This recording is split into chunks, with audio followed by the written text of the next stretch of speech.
you know, in the past we've wept and fasted in the 5th month. Should we keep doing this? You know, we really want to honor God. We really want to do the right thing. Let's make sure that we have our fastings and our weepings lined up properly. What kind of answer do you expect for a question like that?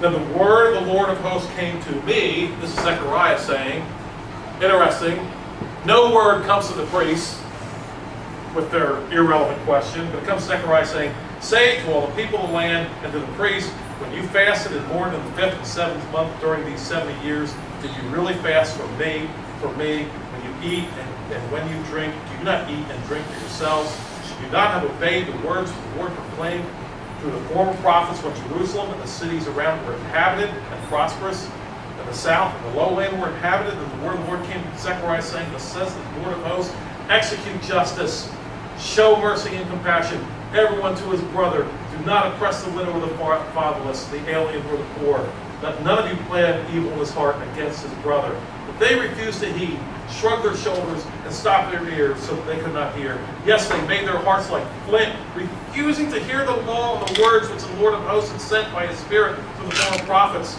Thus great wrath came from the Lord of hosts. Therefore it happened that just as he proclaimed, and they would not hear, so they called out, and I would not listen, says the Lord, but I scattered them with a whirlwind among all the nations. Now remember, this is after they came back. This is after the 70 years of captivity. And they're asking this completely irrelevant question. It sounds like some of our questions I think that we ask in church. You know, we have our worship questions, our worship wars. We talk about musical instruments and so forth. And God just levels both barrels. You see, he never even answered the question about, oh, should I fast and weep in the 5th month? He never even answered the question. He said, I don't care. You guys are neglecting justice, and if you don't knock it off, I'm going to do it. I'm going to do again what I did before. See, before the 70 years, you refused to listen to the prophets. I didn't have justice then. I'm not getting it now. And if I don't get justice from you people, I'm going to do it again. Let's ask the question. The Church of Jesus Christ. Are we interested in justice? Do we think about it at all? Do we reflect on it? Amos chapter 5. Hear this emotion.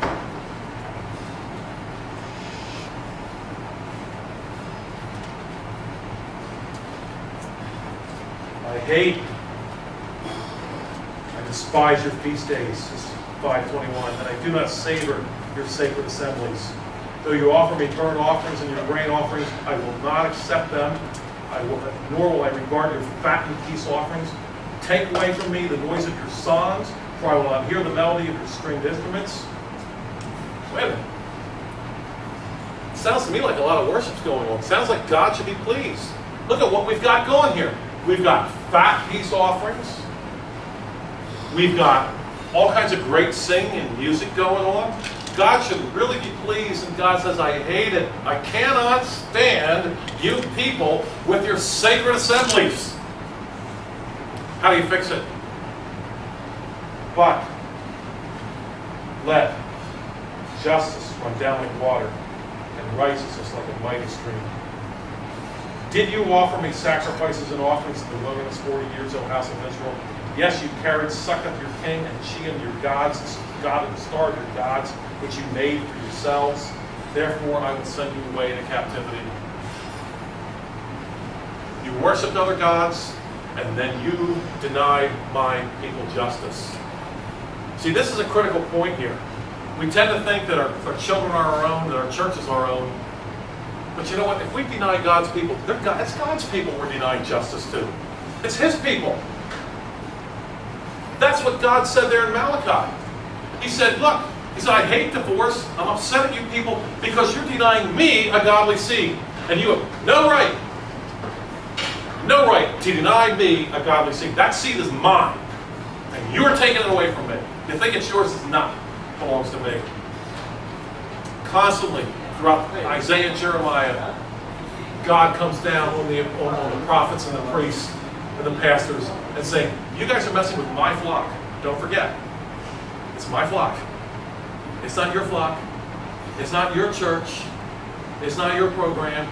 It belongs to me. I just have you out there as overseers. And I hope that tonight you take away from you and remember that God in His Word gets emotional and angry in His Word when justice is denied. And justice is the job of the church, according to what Paul said. Well, of course, we need to understand that independent justice is strictly impossible. Independent away from God's Word. Secondly, be ready to defend and promote the law of liberty. Now think about that. We talk about our founding fathers all the time. Oh, we should back the founders. Original intent. All good stuff. You know what? They had a different view of the Bible, I think, than we do. They would have no problem calling it the law of liberty like James did. Law of liberty? Yeah, that's the way they saw it. Put Leviticus on the Liberty Bell. And thirdly, pray for the fear of the Lord to fall on everyone. Civil, ecclesiastical, personal. Let's talk personally here for just a second. Just a second. God, for us, has become a kind of a huge personal vending machine, if you will. Worship Him, He'll make you happy, fix your marriage, whatever. The fear of the Lord is, it's kind of gone. Well, if the fear of the Lord doesn't come back on every one of us, we'll see the justice of God as the enemy. That's what we say. Pray and ask for the fear of the Lord to fall on everyone. Because if the fear of the Lord doesn't fall on the magistrates, and if it doesn't fall on the Church of Jesus Christ, it doesn't fall on every one of us. We can forget about justice. It won't come. It will not come. True justice must be preceded by the fear of the Lord. It must be.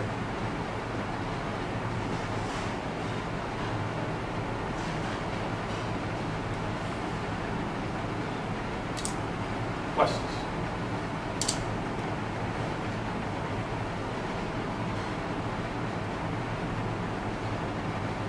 Where do we start? Where do we start?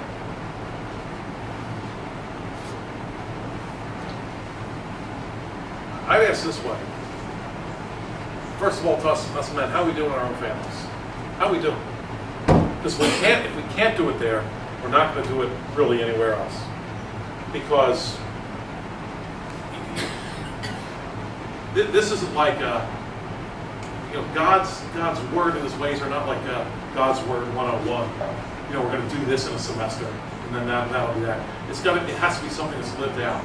I think it's the first thing in our homes. Secondly, our ecclesiastical authorities have to be challenged at some point. Raise your hand if you like doing that. I guarantee that. But they have to be challenged. And I think thirdly, even tougher, the civil magistrates have to be challenged. I've been in meetings where civil magistrates were challenged. I'll tell you what, they didn't like it. They didn't like it at all. A lot of those guys really do see themselves as lawmakers. And there is no law above them.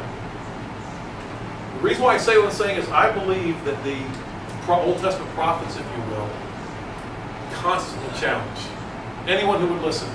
And very few people listened. But they went on and they challenged anyway. And I believe that's what we must do. I know me, myself, I get discouraged because it's like,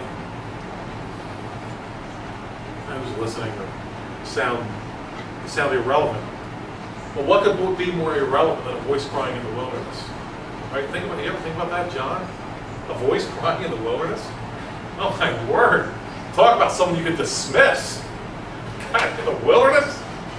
With his camel hair jacket and his wild locusts and honey that he's eating? What an irrelevant man. And yet, he kept on saying what was right and what was true, and in God's time, people listened. Well, for an awful long time, it must have been a pretty lonely job. How do we? Yeah, Randy, go ahead. Yes. Just wondering where you put Matthew 18 in this. Like, I have heard taught many times, go to the man, take a witness, and then, well, you wouldn't want to take him in front of the whole church. That would be humiliating. Take him to a pastor, take him to an elder. Have we even distorted that? Okay, the question you heard there was about Matthew 18, where we're enjoined, if you have a problem with someone else, to go and talk about the matter between you and him alone. And then if he doesn't hear you, then take witnesses. And if he still doesn't hear you, then take it to the church. I believe our present cultural milieu, present cultural Christian setting, does, frankly, that almost make that impossible. Almost impossible. Because we now, we go to church not to have our beliefs challenged, but to have our beliefs confirmed. And if we don't get our beliefs confirmed, if we don't get ourselves confirmed and affirmed in our churches, we find a church that will do it. And if we were really at war in a church, it seems to me that we could do Matthew 18. Because we would be obsessed not with our own personal well-being and self-esteem in the church. Hey, you know what? Maybe I am wrong. Maybe I could be wrong. I need to hear this. I need to hear these people out here. But I think for the most part, and we can challenge me on this if you want, I think for the most part, the present setting in the church, cultural setting, is so far away from that. If you don't confirm me and affirm me and tell me what a great guy I am, I'm leaving the church anyway. You can say whatever you want to football. You're going to confirm and affirm me, but or not. You're not going to say anything else. Matthew 18 just doesn't seem to work too well in the church. It's not because Matthew 18. Because we're not at war. It's the club. It is the club.